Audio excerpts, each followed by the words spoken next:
You got to get known before you can get found. And if you don't get known and found, you can't get paid. And so that message has to make them go, And it must also piss them off a little. That's what I mean when I say contrarian. You got to ruffle some feathers. What I know is that consumers are programmed to notice what's different. And if you're only talking about the same thing that everybody else is talking about, you're not going to keep their attention if you ever get it at all. And so you've got to be contrarian. You're listening to the Move to Millions podcast with Dr. Darnyelle Jervey Harmon, the place to be for high-level conversations about all things millions. Your mission, mindset, methodologies, mandate, movement, messaging, marketing, metrics, and most definitely your money.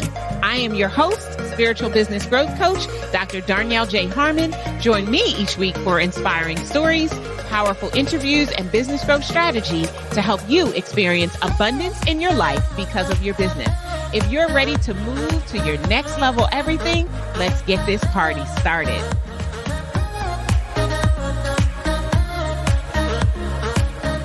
This episode is powered by Move to Millions Live. Listen to me. If you are a millions-minded entrepreneur and you want to learn exactly how to prepare to make, move, and leave millions, go to movetomillionsevent.com.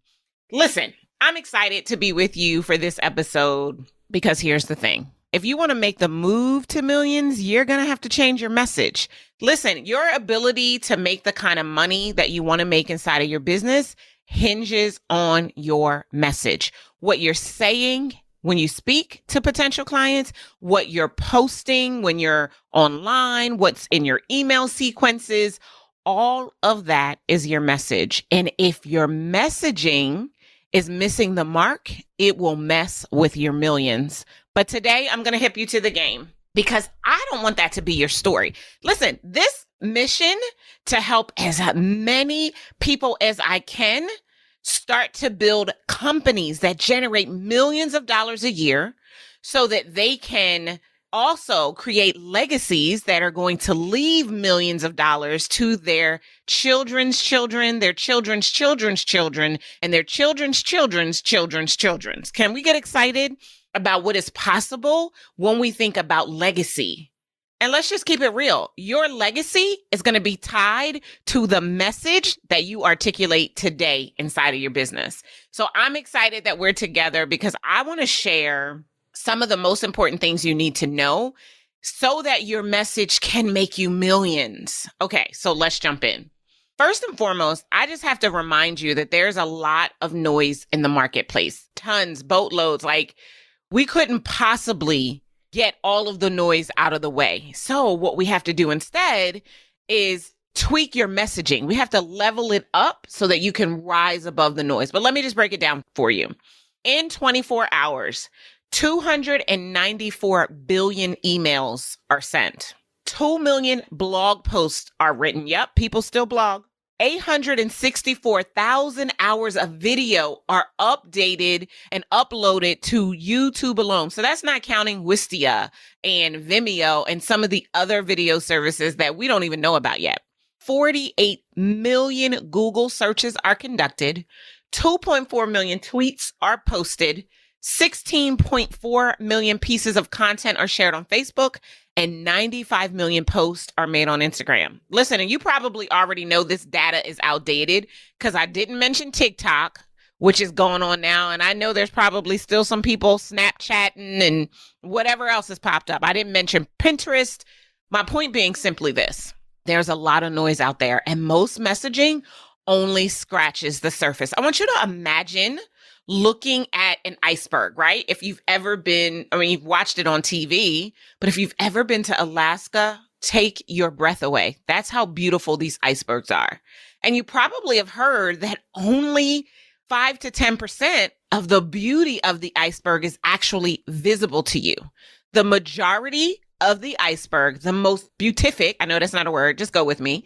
The most beatific part of the iceberg is beneath the surface. And so just like most messaging only scratches the surface, like what you can see in an iceberg, And the most amazing part of the iceberg being beneath the surface, so does your message need to go beneath the surface. I like to call that spice messaging. If you've been rocking with me for a while on this podcast, when it was the Leverage Your Incredible Factor podcast, then you already know about spice. But I'm going to break it down to all of our newbies, as you might be just getting to know us now that we are the Move to Millions podcast.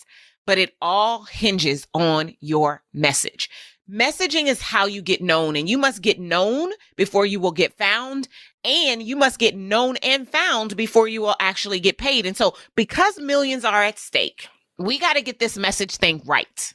And I want you to get it right. If you want to position your business above the noise, then you have to look at what you're saying, and you have to make sure that you are saying the right things inside of your message. Now, if you want to reach your most ideal clients, your message needs to do several things. Number one, it has to be clear. Like if you tell it to a fifth grader, they get it. It has to be concise. Sometimes you guys, you go on and on and on instead of getting right to a very succinct point. Do you know that you have 1.9 seconds to get their attention and 4.9 to keep it? Yeah, that's like a total of 7 seconds. It's not a lot of time. So you've got to be concise with your message. You have to be consistent. You should be saying the same things over and over and one more time again after that. It's almost like being a broken record. You guys remember records, right?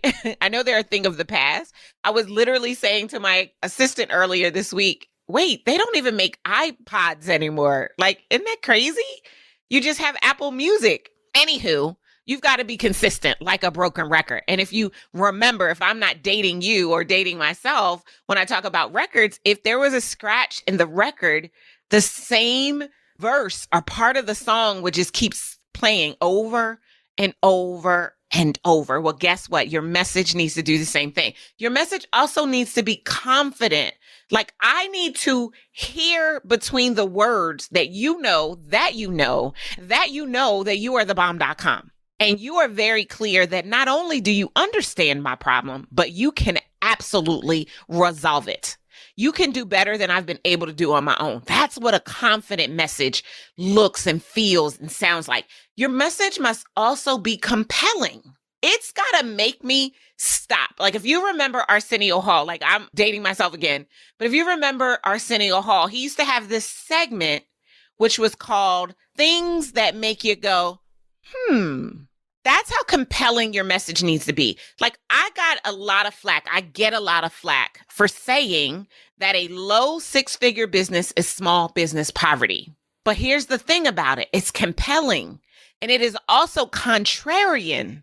I'm saying what other business coaches aren't saying, and I'm creating that emotional connection that is necessary to get the attention of my most ideal clients. Because again, you got to get known before you can get found. And if you don't get known and found, you can't get paid.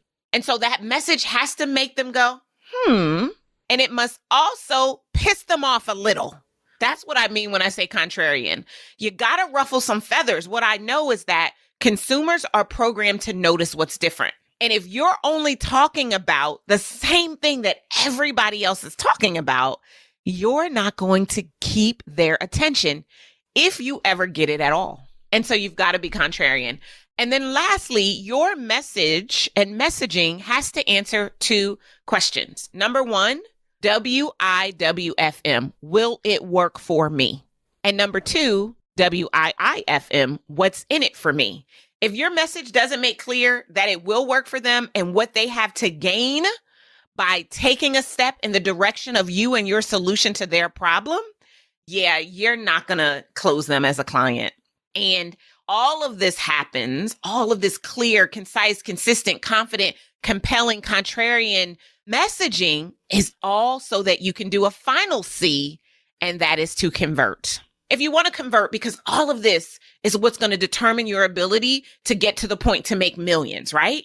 Of course, we know there's some other variables involved in that, but it is mostly about your message and how your message hits them in the marketplace. So if you want to convert, your message has to focus on a problem. Now, there are different schools of thought about whether or not you should do problem-based marketing or promise-based marketing. I actually did my master's thesis on problem-based marketing versus promise-based marketing. And I did it because I believe that people in pain are actively seeking a painkiller. And if you can identify the pain and the symptoms they must be experiencing because of the pain, what I learned is that the average consumer will see you as the expert and the only person to be able to solve their problem. It's like calling out the obvious. And because you identified it, you noticed it, it kind of gives you an edge up on the other people in the room that it went completely by, right? So we've got to focus on a problem. We've got to make sure that your messaging also educates them. This is how we demonstrate your expertise before you have the ability to solve their problem. Additionally, your messaging has to give them an experience. It has to be experiential. When they read the words or when they hear the words, it has to transport them to a place that they've never been before, but they've thought about often. Yeah, that's how you'll know your messaging is set up to convert. And lastly, your message has to get emotional. I think about Whitney Houston. I get so emotional, baby. Every time I read messages that are dealing with the problems that I am experiencing in the various areas of my life. Emotion-based marketing is what's going to convert the most. You may or may not realize this, but 93% of any sale is emotional. The last 7% is logical. And so here's what happens. We make an emotional connection and then we try to find a way to back it up with logic. I know we have mostly women that listen to this podcast, although there's some good men out there listening. So I'm going to make this for the girls. You're walking through the mall, you're minding your business, and you happen to pass a shoe store. You peer in and you look at the display, and all of a sudden you hear Ave Maria. It's as if the heavens are beckoning to you. The shoes are the exact shoes. You've already fast forwarded and you see yourself wearing these shoes as you accept your Oscar or your Tony Award or your Nobel Peace Prize. You see yourself wearing these shoes when you tell your husband or your wife that you have finally made it. You can see all of that in an instant. And without even realizing it, you've changed your course and you're now heading into the store. You get in the store and the salesperson is right there waiting to help you. And without even thinking, because you're so mesmerized emotionally, you ask them to bring you your size. If we're talking about me, it would be a size 9. They go and hurry to the back and they bring the shoes back. They also bring a 9.5 just in case you might need a little extra room. You can't wait to take the shoes out of the box, remove all of the tissue, and stick your foot in. Immediately, the heavens open. And now Ave Maria has turned into the most beautiful aria. These shoes are yours. And then you take a look at the price. Yeah, you didn't know the shoes were going to cost you $800. But at this point, you've connected emotionally to them. And therefore, you have to have them. So what do? You back up your emotional decision with the logic to justify making this purchase. And here's the thing. These shoes are not even an investment. They're just a purchase. But what do you tell yourself? I work hard every single day. It's been months or years since I treated myself. I deserve this. And you pull out your credit card and you make the purchase and you skip your way out of the store and continue on to what you came into the mall for in the very first place. You might not be a shoe salesman. You might not be a person who is selling shoes. You have a product or a service that solves a real problem for your most ideal client. And if you can connect with them emotionally, you will get their attention and you will get their investment that they will find the logic to back up in order to pursue. Listen, your message is the key to your millions. I'm so clear on that. Here's the other thing that I think is important that I share with you, because I really want you to get a vision of what it looks like to have messaging that'll make you millions. So every single one of us has our own market, right? Whatever industry you're in, it's its own market. And inside of your contingency in that market, you have your own set of people that are either paying attention to everything you're doing or not paying you any attention at all. And here's typically what it looks like. 3% of your market loves your products and services. Anything you say, they're in. 7% of your market considers hiring you at the time that is most convenient for them. 30% of your market, they're aware of you for the future and they know exactly where you are in the event that they decide they're ready to solve the problem that you solve. 30% of your market has no idea who you are, and 30% is not interested in your products and services. Now, here's what most people do who don't have their mind on millions and don't have messaging that will easily make them millions. They focus all of their time, all of their attention, and all of their energy on the 3% that loves everything that they do and the 30% that wants absolutely nothing to do with them. And here's the thing. There's a juicy 67% that your messaging has the ability to move so that they will make an investment decision in themselves through your product and service if you shift the way you show up in your messaging. Now, I remember very early in my small business career when I learned about what I call the universal law of business. That law says our goal is to get found by a group of people. This is your audience of one, as we like to call it, who have the exact spice problem that you solve, that are ready right now to invest in a spice solution to that very problem. Now, before you can get your message out into the marketplace in a way that is going to cut through all of the noise that exists, you have to get clear about the spice problem that you solve, how that problem is wreaking havoc in the lives of your most ideal prospects. This is where most people go wrong. Your messaging has to demonstrate both the problem and the solution in one fell swoop.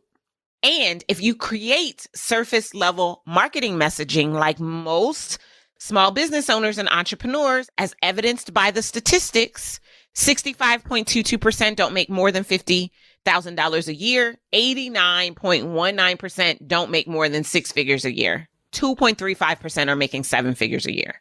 The numbers don't lie. And I'm going to go so far as to say it's because of their messaging. It all starts with the message, right? So if you create surface level marketing messages like most, and those messages do not cut through the noise and hit their prospects deeply, you will continue to be part of that 294 billion emails that are sent and 95 million posts that are placed on Instagram every single day. You'll be the noise instead of rising above it. One last thing that I want to share with you right now before I'm going to break down the spice for you. Again, mostly for those of you who are newbies, because you probably haven't heard me talk about spice before, unless you've gone all the way back through the previous 100 episodes of the podcast. But the other thing I want you to keep in mind, if you desire to make millions and your marketing message is the first thing you want to tweak to get there, is that your messaging is not for you. It's not for you. That means you don't have to like it. That means you might not like it. And that is perfectly okay. Another mistake I see business owners make all the time that stifles their ability to get to the $1 million mark is because they're trying to make messaging that resonates with them. Check it. You are the after. Your ideal client is the before. If you're talking so that it makes sense to you, you're talking to the people who've already solved the problem. Hello. That isn't going to make you more money. But instead, remember journeying back to who you used to be before you got to the other side and realized that life was better over there, before you solved the problem and made the big change. That is what you need to do. See, some of us, we feel like we're so far beyond who we used to be that we're missing the mark with our messaging, and it's messing with our money, and it's keeping us from the $1 million mark. So it's going to be important for you to realize it's not about you and you don't have to like it. It's about the people you want to attract, your audience of one, right? The specific people that you are called to edify with your message. That's who you want to talk to. That's what it has to be about. There are important questions to ask yourself in order to identify that audience of one, right? You want to make sure you're using the words that they would use to describe themselves, and describing the struggle the way they would describe it so that it doesn't go over their heads. It actually pulls them in deeper.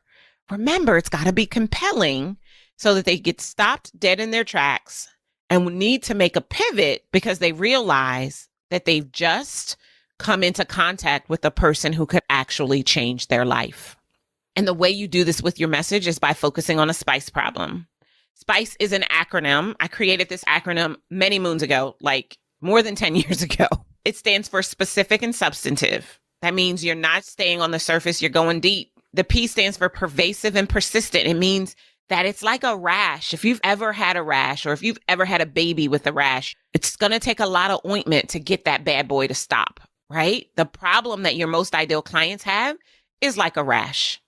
The I stands for immediate and insurmountable, meaning they needed to have solved the problem yesterday. And until they get help, ideally help from you because you're the expert, they're not going to be able to solve the problem. The C stands for clear, conscious, and contrarian. They, your ideal client, need to be clear and conscious, and your message needs to be contrarian so that it gets their attention, right? Because we're programmed to notice what's different. And the E stands for expensive and expansive. Expensive meaning the problem is going to continue to cost them lots, and it's going to continue to get bigger. It will continue to expand until you show up on the scene to solve the problem for them. Listen to me. I know I've been saying listen a lot, but here's the thing. This is the game changer. And you're welcome. Because I'm really on this mission to help you to get your message to millions. I want you to make millions. I want you to move millions. And I want you to leave millions. And it all starts with making sure that you have a very clear message. A few more things I want to share with you before I call it an episode. Once you get clear about that problem, you want to make sure that the problem you've identified hits all 6 of the categories that people are willing to invest their money into to get a solution. And they are identity, purpose, and legacy, health, wellness, and mental health, love, relationships, and communication, money, career, and business, time and life balance, sex, happiness, and fulfillment. Those are the 6 categories. So I want you to ask yourself, how does this problem hit all 6 of those categories? And when you can clearly articulate to yourself that your problem does, you have a message that could make you millions. I'll see you next time. Take care. Thank you for joining me for the Move to Millions podcast. If after listening to this episode, you're ready to stop playing and praying small, you should go grab my Plan for Millions bundle. One thing I know for sure is that before you can make the move, you've got to have the plan. If you enjoyed our time together, do yourself a favor. Head on over to iTunes, subscribe, rate, and leave us a review. Until next time, remember, millions are your birthright, and to access them, all you have to do is move. Take care.